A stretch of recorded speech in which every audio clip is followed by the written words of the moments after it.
Last time in the Demon Realm, with Cell X defeated, Chronoa brought Trunks and Vegeta to help with the mission against Majin Buu. Alas, before they could arrive, Dabura would interfere and accidentally get absorbed by the villain, making things all the worse for our heroes. Then after fusing into Vegito, it looked like the tide had finally turned, only for a mysterious new demon to get in the way of his blast. Disappearing and reappearing without Buu, he invites our quartet to aid him on what he believes is a mutual endeavor. But what could it be? The Grim Reaper. Telling Goku and Vegeta to stay here for a minute. The pair ask what the Kaioshin is planning to do with the arrival of this seemingly friendly demon. And while that's up in the air, she reveals how she's going to absorb the time from when Goku and Vegeta were injured. Although this sounds like a strange and complex process she's describing, Trunks understands instantly she's going to take on all the damage both Saiyans endured. But if she does that in her current state, trailing off, she picks up with, "We can't afford to be nitpicky." Off-screen she states, "I'm going to give you instructions now, so listen carefully. Once I'm done moving their injuries, Trunks will go with me back to the time nest. Goku and Vegeta, you'll chase after Buu and go with that red-haired guy. To hell." In hell, one of the few places in our story time would naturally seem to be distorted. Bubbles of a strange foreign matter float ominously in the air. A few crash to the ground.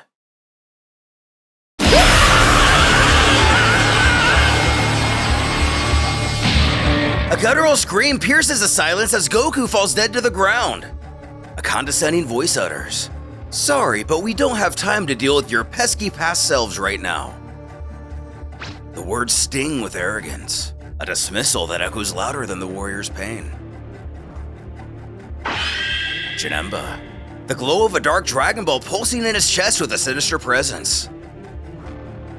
"Is that him? The guy who absorbed Master Dabura?" questions a newcomer in the background. Toa responds, "No. However, it looks like he's one of our targets. To think we'd find one in a place like this." Targets? Oh, that ball. The man, face now fully unobscured, brandishes a massive scythe, almost like Goku Black once did, but this one isn't made of ki. I wonder if he'll be worth reaping. "Come out, Grim Reaper soldier! Pin him down for me!" "Yes, sir!"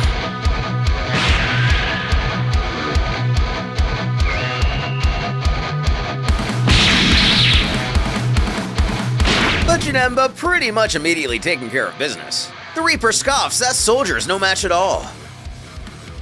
Well, it ain't pretty, but I guess he did the job. With a quick slice, the Grim Reaper himself cuts his own underling in two, as well as Janemba, or at least seemingly so. The defeated warrior cries out, "Lord Shroom!" indicating the Reaper's real name. But his master coldly hisses back, "Reaped souls don't talk." As both warriors hit the ground, Shroom dementedly cackles. "Ha ha ha! That felt great! Getting to cut down an obedient soldier is the best!" Watching this, Toa narrates to herself, "Demon God Shroom, also known as the Grim Reaper. Even among demon gods, his erraticism stands out. I wonder if it was too dangerous asking him to help to save Big Brother Dabura after all." This reveals Toa's true motivations in wanting to free Dabura from Majin Buu.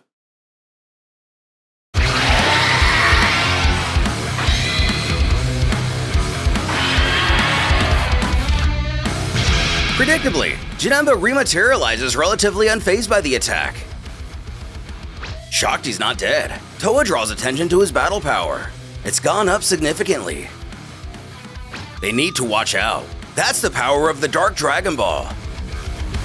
Like it matters! I'll cut him down in an instant!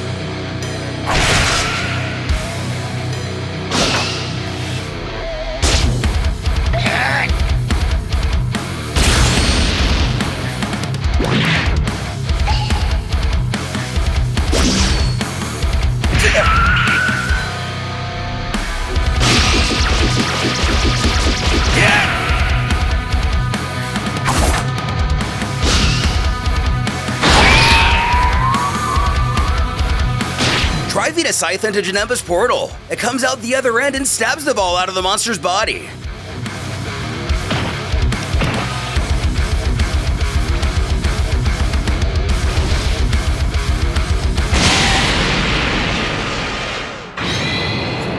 With a little misfortune.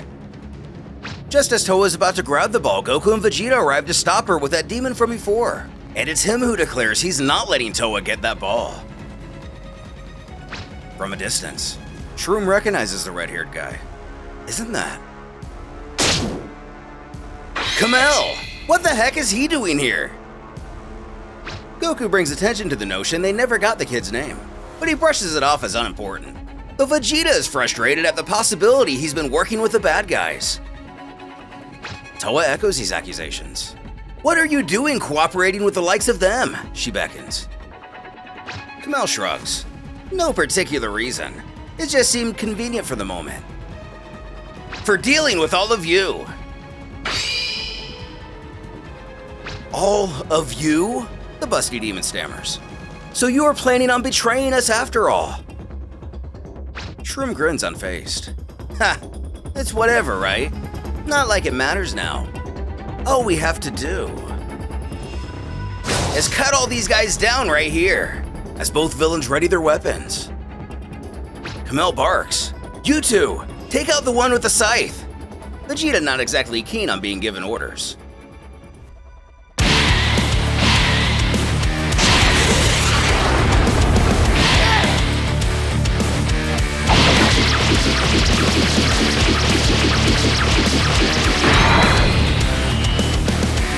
The ball! Amidst the chaos, a blob of pink goo falls on the dislodged Dragon Ball. Kamel having forgot he was here too. Majin Buu! But if one of the Dragon Balls is enough to power a fighter to near God tier, what will two do with a combination of a fusion with a warrior of near equal strength?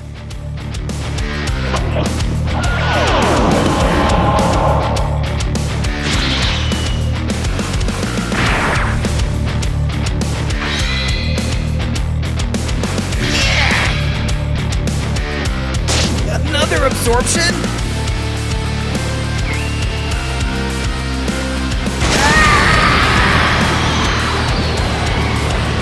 Buu opening a hole in space-time. Does he plan to run away again?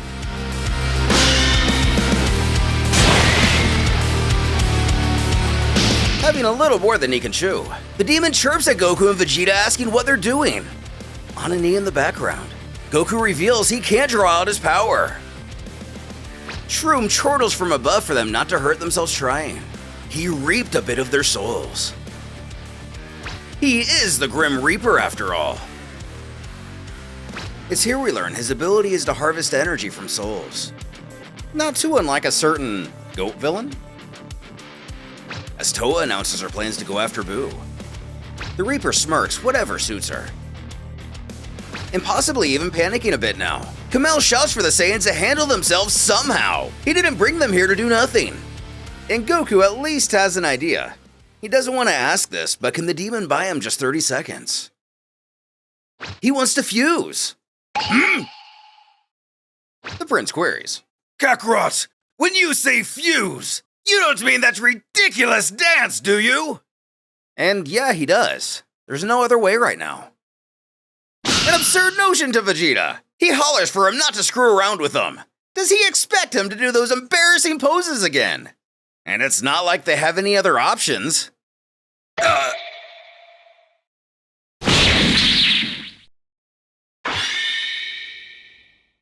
With the action not stopping regardless of what they do, Kamel shouts, "Fuse or don't fuse, just hurry up and deal with them!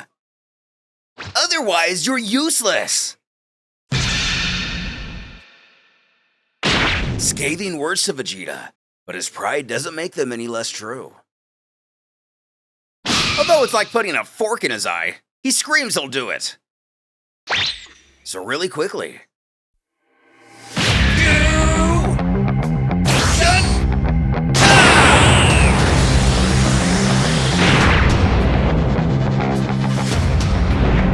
With a flash of light, Gogeta joins the battle.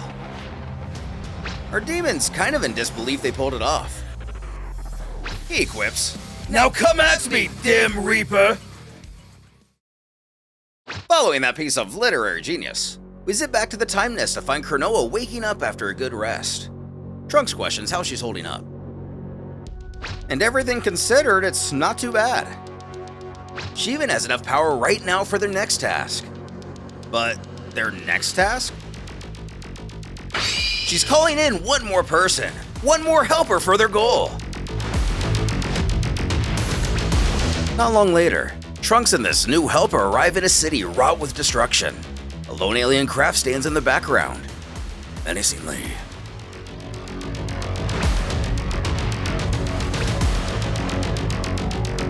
A familiar voice takes in the situation. I see. This city and that ship. It does bring back some memories. We really have traveled through time. Who else but Gohan? This means something much more to Trunks than it does to us. He thinks to himself with a giant smile on his face. Of course Gohan would be the new warrior that the Kaioshin of Time would call in. I'll get to fight alongside my mentor again. When said mentor beckons, "Let's do our best, Trunks!" catching him off guard. Continuing. Still, what has me concerned right now is that the key from us in this history is extremely weak.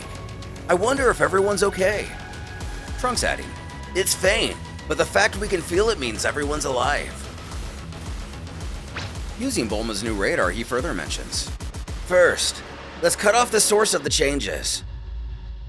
But when he says source of the changes, does he mean those dark Dragon Balls, for example? Exactly the case. They can use the radar to track him. With a little luck, Trunks has already found one. Its direction behind us?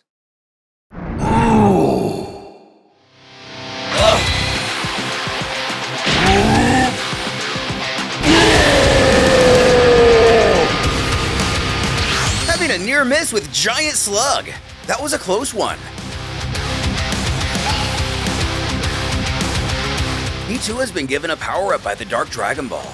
They need to hurry up and retrieve it. Gohan nobly offers to lead the way.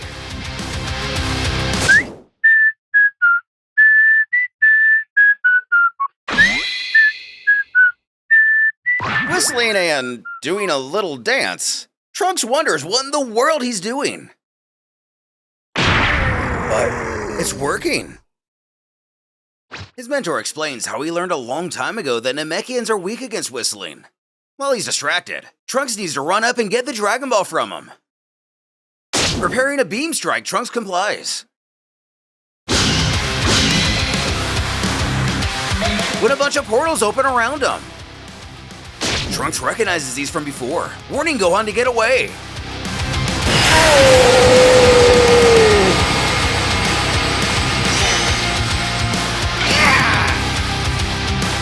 Jumping timeline, somehow Majin Buu has made his way here.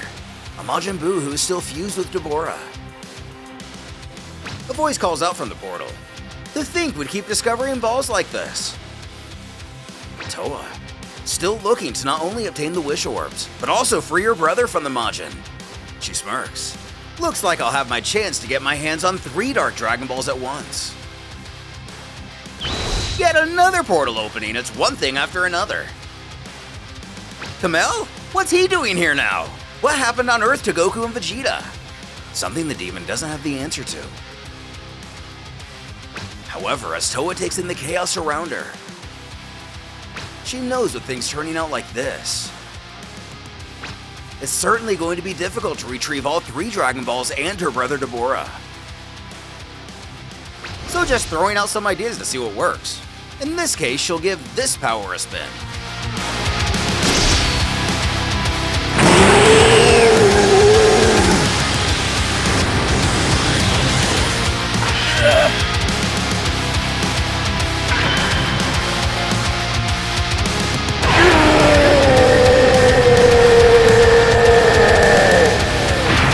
Giant out of a giant. Slug is utterly huge now.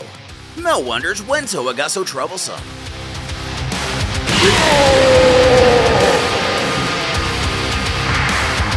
Similar similar to Patine's ability from before.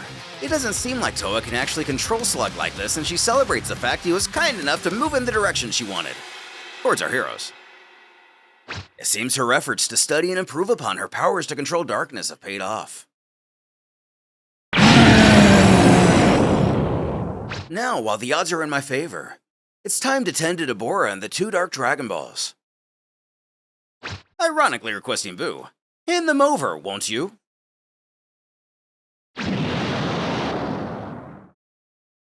Keeping everyone safe from Slug's beam, Gohan exclaims, "I have no idea who you are, but that magic barrier was impressive.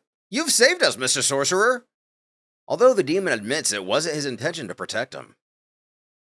But at any rate, the 2 of them need to find a way to deal with this guy.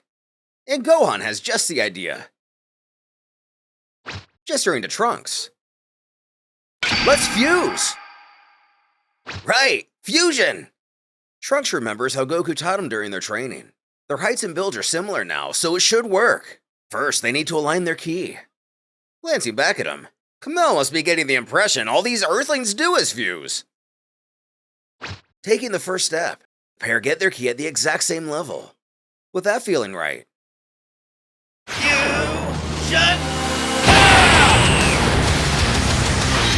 With that, we have our second original fusion of the series, GOHANKS. He celebrates it was a success. Taking in his new power, the fusion only lasts 30 minutes, so he doesn't have much time. I'm going to finish this all at once!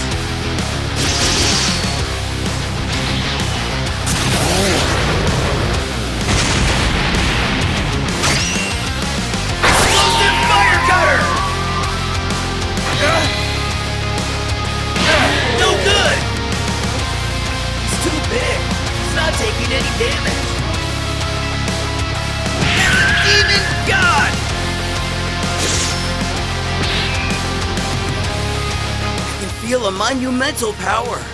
My body's adjusting to the demon god power. Take this! The true power of a demon god!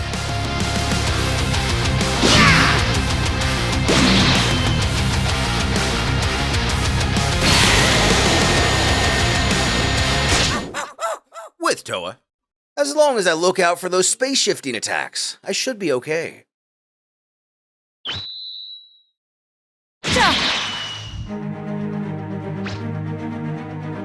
When she's accosted by Kamel. Pow! It put right in the line of fire of Majin Buu. Salsa's zipping in to save her. Turns out he isn't here on her accord. She questions what he's doing here. He simply replies, "Let me beat this guy, okay?" He goes on to tell of his fight with Turles when he was dishonored in front of Lord Mechikabura. And he can't let things stand like this. Drink a tornado!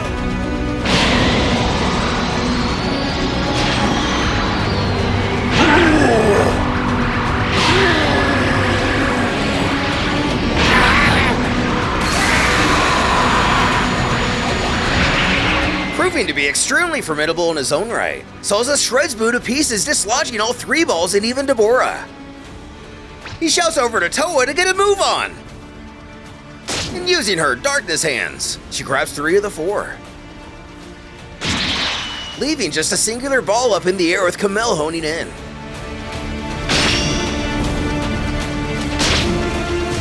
She's also able to obtain that one.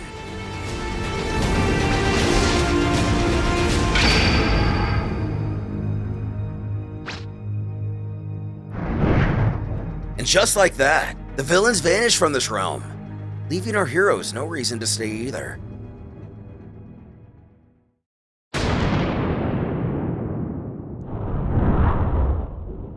In the Dark Demon Realm, Ravi and Poutine approach their demonic lord.